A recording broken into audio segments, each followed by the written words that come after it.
It's time. Hola. I need a nap. I'm gonna take a nap after this. I was almost. New update.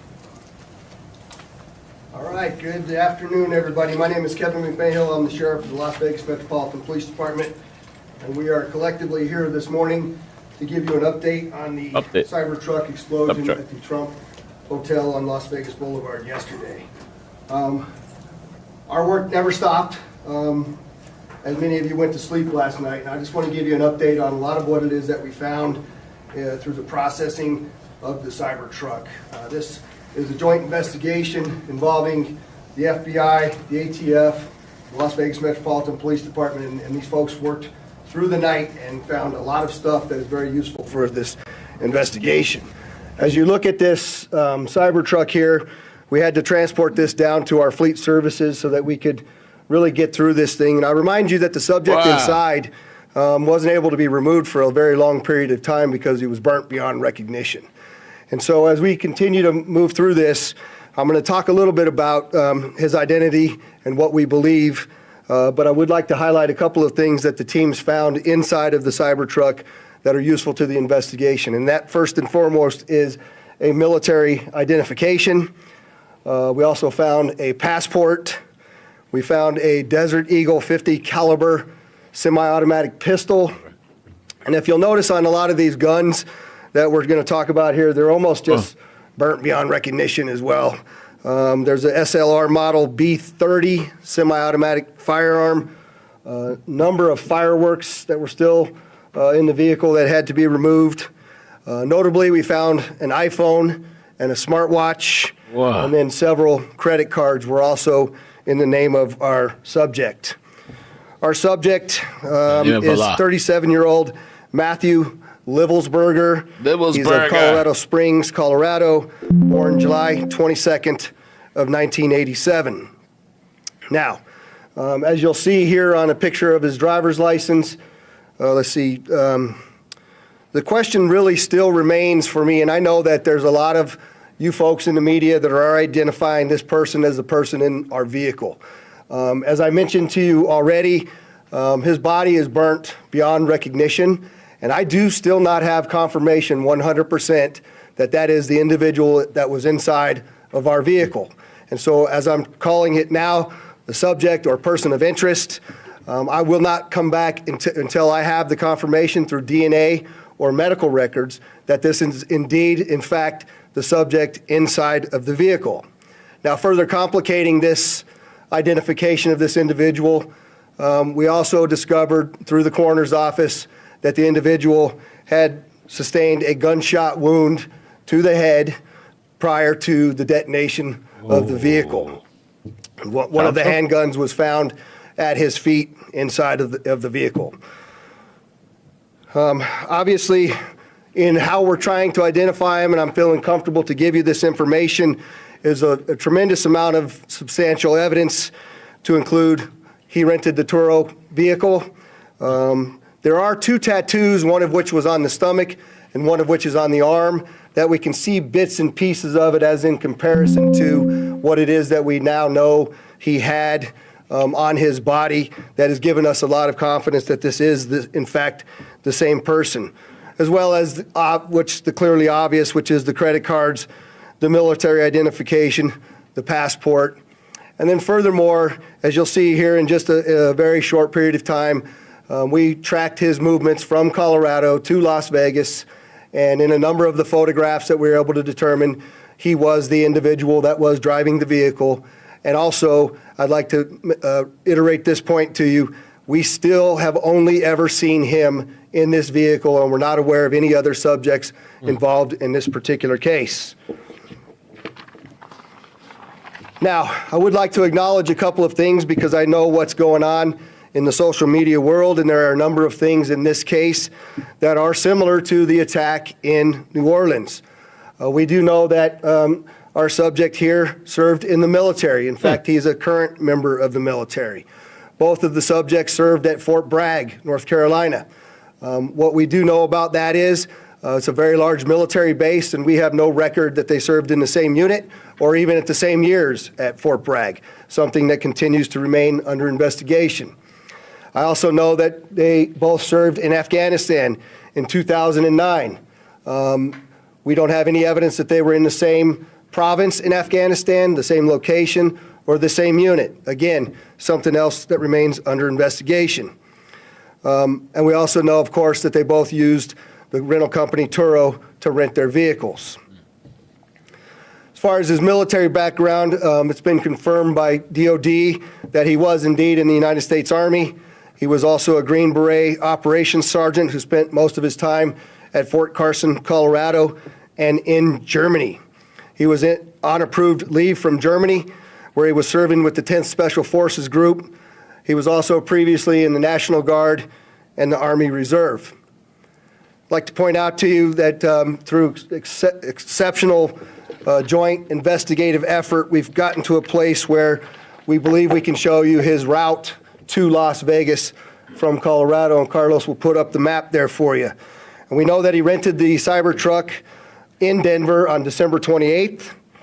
We tracked his movements through the Tesla charging stations to Monument, Colorado on December 30th. On the 31st of December, the truck was charged in Trinidad, Colorado, Las Vegas, New Mexico, and Albuquerque and Gallup, New Mexico. On January 1st, the truck was charged in Holbrook, Flagstaff, and Kingman, Arizona. We last tracked the truck in Kingman at 05:33 yesterday morning. The truck was first spotted in Las Vegas at 7:29 a.m. yesterday.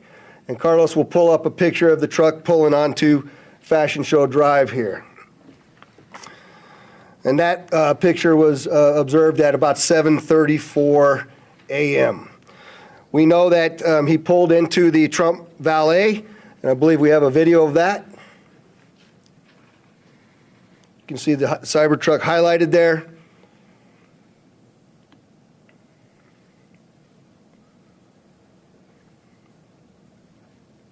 There you go. Pull up.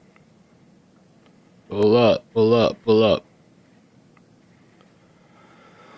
So through extensive surveillance video, we were able to track him leaving there, and we know that he went to several different places along Las Vegas Boulevard, and he spent some time in a parking lot of a business near Flamingo and Las Vegas Boulevard.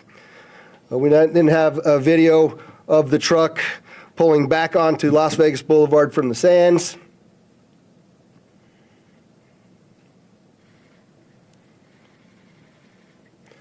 You see that there? That's north on the boulevard from Sands at 8:39, where he then immediately heads to the Trump Hotel, pulls into the valet area, and as of course you all know, the explosion occurs within 17 seconds of his arrival at the valet.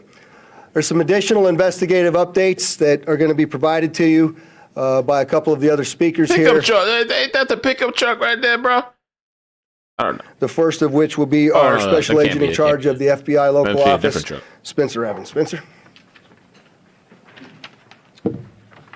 Good morning. My name is Spencer Evans. I'm the special agent in charge of the FBI's Las Vegas division.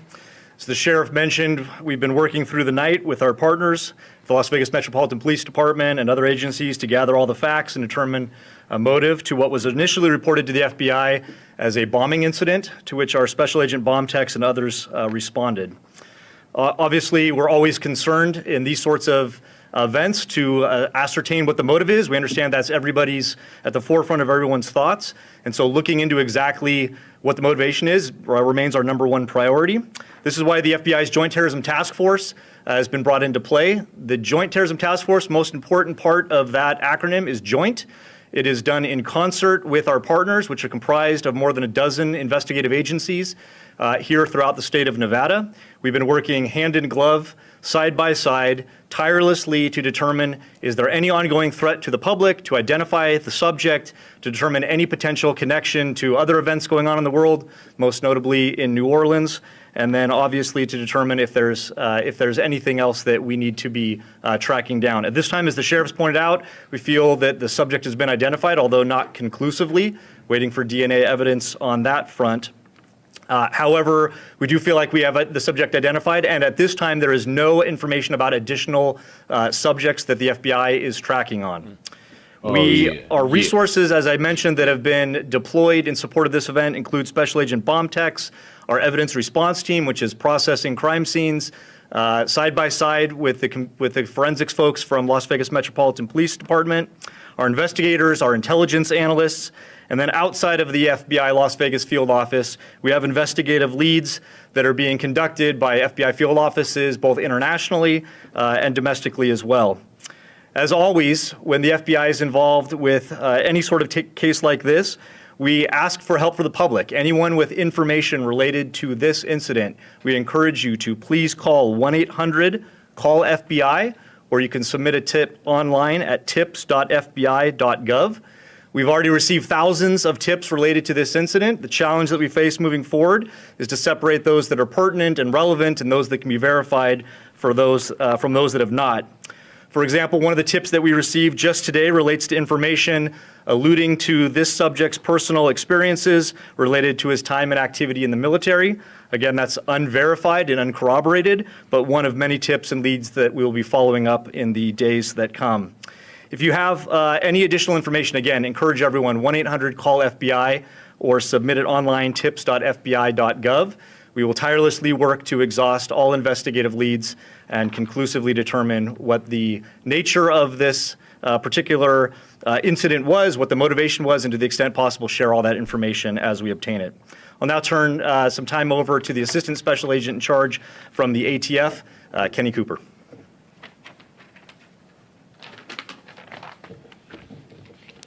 Good morning, everybody. My name is Kenny Cooper. I'm the Assistant Special Agent in charge of ATF San Francisco Field Division.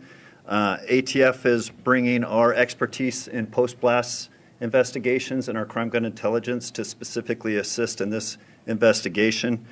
I will tell you that our Special Agent Bomb Techs are working with FBI and with Las Vegas Metro and sifting through that post-blast debris to find components and investigative leads that will derive from that evidence process. We're too early into that investigation process to give any determination as far as how this device was initiated.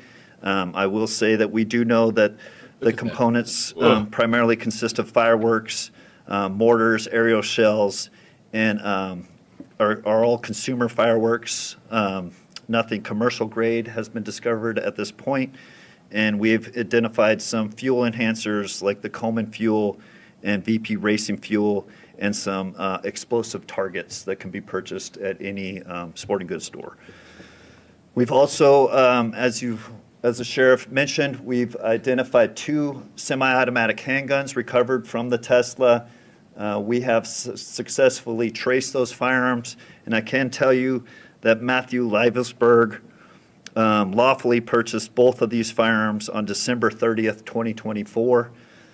We have agents following up those investigative leads. We know exactly where those firearms were purchased, and we will share any developments from those leads as they come in. Thank you.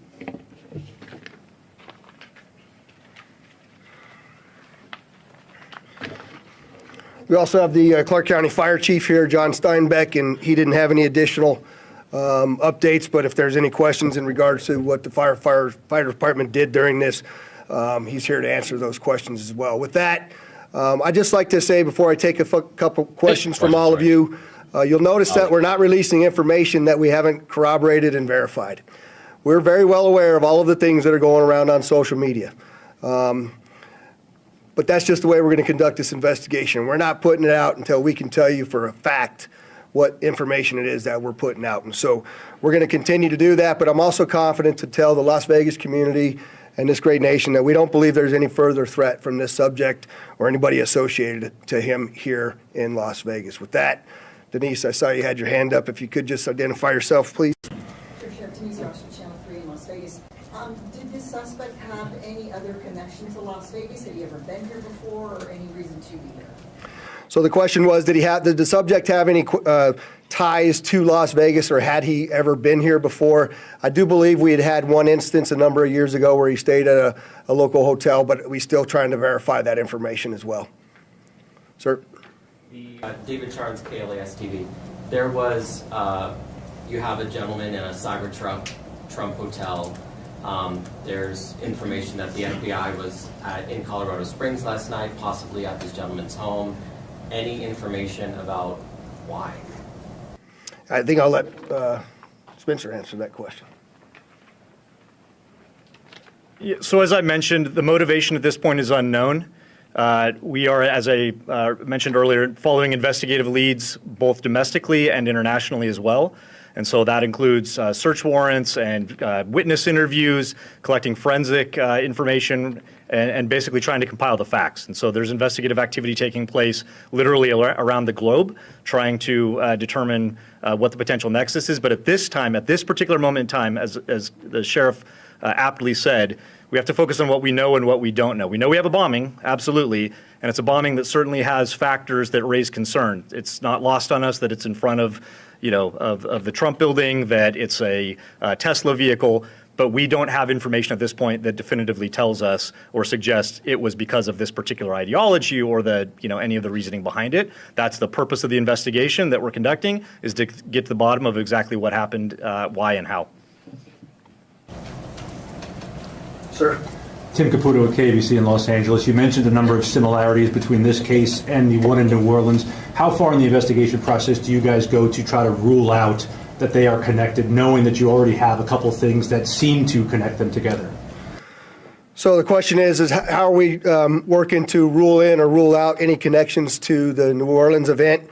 And the answer to that is every tip and lead that comes in, every piece of evidence that comes in, we don't discount it, we work it through. It's an interesting thing during these kinds of investigations that if these turn out to be simply similarities, very strange similarities to have. And so we're not prepared to rule in or rule out anything at this point. There's lots more for us to do in this investigation. We haven't even gotten into the phones or the computers, which are usually very, very instructive and informative to us as we investigate. And we've got a lot more work to do to trace him, to see the stores that he went to rule out anybody else. Lots of investigative work to do, and we're just trying to give you an update on what we know now. That is factual. Rio Yamat, AP. Was the gunshot wound to his head self-inflicted? We believe was the gunshot self-inflicted, and we do believe it was, since he was the only person in the vehicle, and it occurred immediately prior to the vehicle blowing up. Back there, sir? Yes, sir. I'm Morgan Chesky, NBC News. With the evidence you've seen so far, are you comfortable now calling this a suicide mission? The question is, am I comfortable calling it a suicide mission? I'm comfortable calling it a suicide with the bombing that occurred immediately thereafter. I'm not giving it any other labels. And with the friends and family you've spoken to so far, have they shared any prior red flags? The question is, did we have any of the family members share any particular red flags? Again, I'll go back to what I know is circulating on social media, but none of that has been verified at this point. And final question, real quickly. All the components you found inside the CyberTruck, were they all purchased in Colorado? The question is, were all the components found inside of the CyberTruck purchased in Colorado? And I don't know the answer to that. That's part of why we're doing the extensive part of the investigation. Hi, O'Neill, Associated Press. Can you talk a little bit about the security measures you have in place at the hotel now? So, as you all know, we had just successfully completed a New Year's Eve event where hundreds of thousands of people come to Las Vegas. I've extended our posture just like it is for a New Year's Eve event, where I have thousands of police officers that are working day in and day out. Obviously, dozens and dozens of people that are working on this investigation as well. We'll continue to look at what that security posture looks like, but I'm confident in the safety of our community as we move forward. Go ahead in the middle there. Joe Mueller, Channel 13 here in Las Vegas, ABC. Did Lovell's Murder have any sort of criminal record at all? And also, do you know when that Turo vehicle was rented? The question was, is there any criminal record? None that I'm aware of. That has not been brought to my attention that he had a criminal record. And I said that the CyberTruck was rented on December 28th in Denver, Colorado. Right here. Stephanie Price, Fox News. Hi. Have you guys been able to verify that he checked into the Resort World Hotel the day before this? The question is, do we know if he checked into the Resorts World the day before this? I'm not aware of that information. Sir? Mike Allen, Fox 5 Vegas. You mentioned increased security presence at the Trump International. Is that going to extend further along the Strip, or is it just there? And how long do you anticipate that lasting? The question is generally about the security posture, and that's entirely our entire community, not only Fremont Street and the Strip, but surrounding neighborhoods as well, just to make sure that we have the community feeling that level of safety that they need to feel after an event such as this. Right next to you there. Katie from the Las Vegas Review-Journal. How exactly were you guys able to use the charging stations to track the car's route? The question is, how were we able to use the charging stations to track the vehicle all the way through? And I'm not exactly sure how to answer that question just yet. I know that there's some capability by being able to determine that the car is connected to the charger. One of the things that we're looking for is anybody that may have been at the charging location at the same time. We're looking to try to identify them because their vehicles would have also had cameras that would have taped anybody in and around them. We're trying to get people that may have been in the same locations at the same time that have video on their vehicle that could provide that video to us as well. I'll take two more. Go ahead. Rio Yamat, again, AP. Can you talk about the damage being contained by the CyberTruck itself, and do you think that plays into whether he was aiming to hurt others, or was it a public suicide? Yeah, the question is about the CyberTruck and the lack of damage to the CyberTruck and containing the explosion. Carlos, if you could put that truck back up there, it might be helpful. But, you know, you'll see if you look on the outside of that vehicle, it's hard to tell from that photograph, but other than the windows being gone, that's a bit more disassembled than it was at the scene, and the back area being blown off. There's no evidence of physical damage to the sides of that vehicle, and so the explosion that was in that vehicle sort of vented out and up, but it didn't even damage the glass doors at the Trump. So I'm not sure what that means. I also know that there's a number of unexploded pieces of the things that he had inside of that vehicle, and so I just don't think that it was done as well as he was expecting it to be done. But go ahead. Sofia Rodriguez with Univision Vegas. I was wondering, were you able to recover the video from the CyberTruck, or was that destructed? So the question is, are we able to recover the video from the CyberTruck? And many of you may know that those CyberTrucks contain a tremendous number of cameras. Again, Mr. Musk has sent out a number of his folks that will be arriving here this afternoon with the intent to try to capture the part of that captured all of the video from inside of the truck. Sir? Just quickly, you had mentioned a number of the components in the back of the truck that did not go off. Maybe this is a better suited question for ATF, but when it comes to the rudimentary nature of the bomb, I think we mostly think of a bomb that is connected. This seems like individual kind of incendiary and combustible components put together. Can you speak to how you think this is a bomb, or was it just several pieces of things that might blow up and might explode that were just lit and gone off at the same time? Yeah, I'll tell you, it does appear that it was, I just want to be careful with my language here, but the level of sophistication is not what we would expect from an individual with this type of military experience. That most of the materials inside that Tesla were fuel to help fuel a greater explosion. But it's too early to answer any question as if there was sophisticated connectivity to those components to make it ignite in the way that it did. All right, there was one last hand over here. I'll take your last question. Or maybe this is for Special Agent Evans, Mike Carter, Newsmax. Any idea if the suspect has been in touch with any outside terrorist groups? Has this investigation extended globally? The question is, do we know whether the subject's been in touch with any outside terrorist groups, or if it's been investigated globally? And Spencer, you want me to? Okay.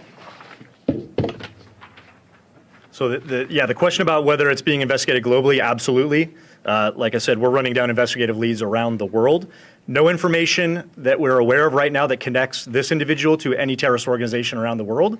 But that's obviously the thrust of the investigation, is ruling out that there's any sort of terrorism nexus, and then again getting at what the ideology is. We appreciate you all coming, and we will be back before you when there are substantial updates to provide to you. Thanks for all your great work. Okay. All right, that's it.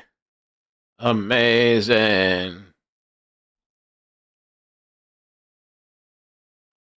What happened? Ex-NYPD chief's home raided after admit corruption probe. What happened? What happened with NYPD? Oh, no. Allegations of demanding sexual favors for overtime pay? No, don't say that. No, say it ain't so. Not NYPD. It's the holidays, New Year's. Oh, no. All in the name of Jesus.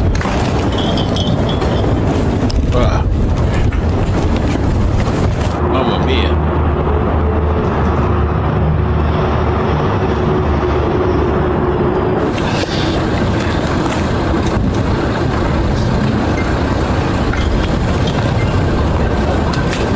It is so. What happened?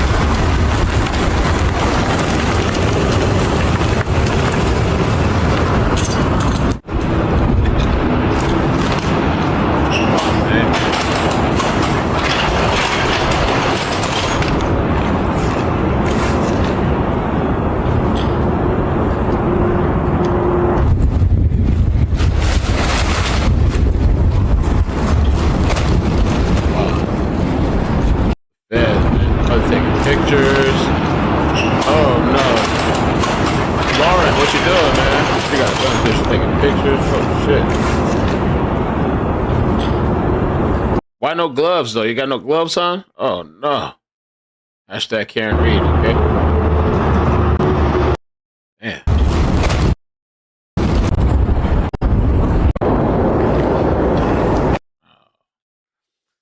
Alright, I guess we're gonna call it for now. I think I'm gonna take a little nap.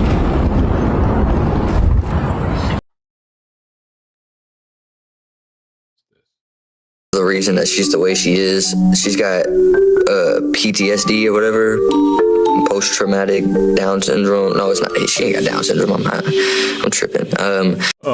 That's part of the reason that she's the way she is. She's got PTSD or whatever, post-traumatic Down syndrome. No, it's not. She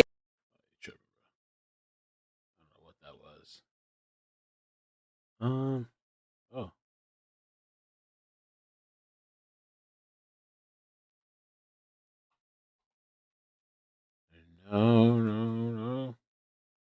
Yeah.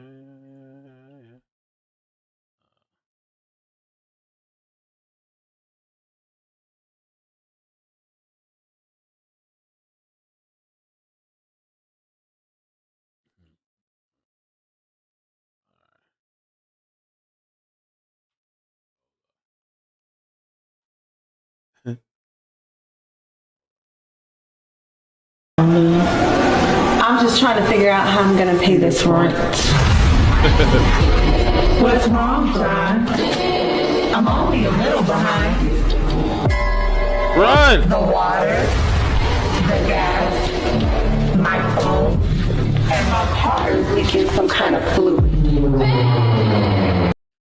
Truly terrifying film. PTSD and nightmares. Okay, you were right. Help me. Show me something. Don't mention my name and don't tell her shit about me.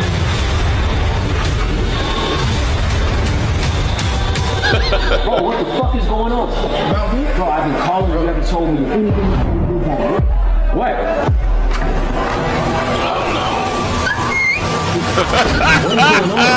You elaborate.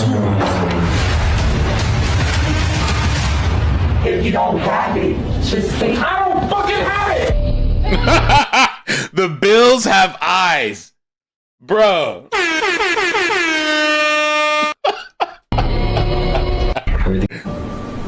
don't know. I'm just trying to figure out how I'm going to pay this rent. What's wrong, John? I'm only a little behind. the water, the gas, my phone, and my car is leaking some kind of fluid. Okay, you were right. Help me. Show me what you're talking about. Don't mention my name and don't tell her shit about me.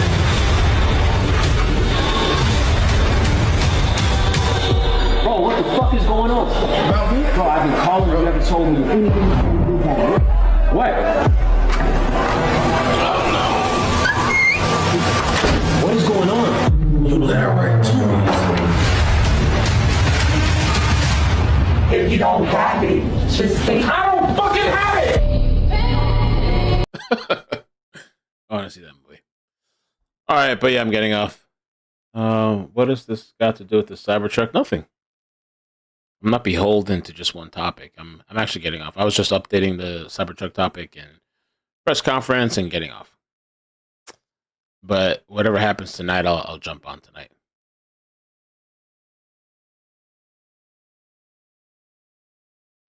Have a good night or good day. Catch you guys later. Bye. Bloop, bloop, bloop, bloop, bloop. Thanks for stopping by. We'll see what pops off later. The day's young, still early. Anything can pop off. All right, take care. Bye.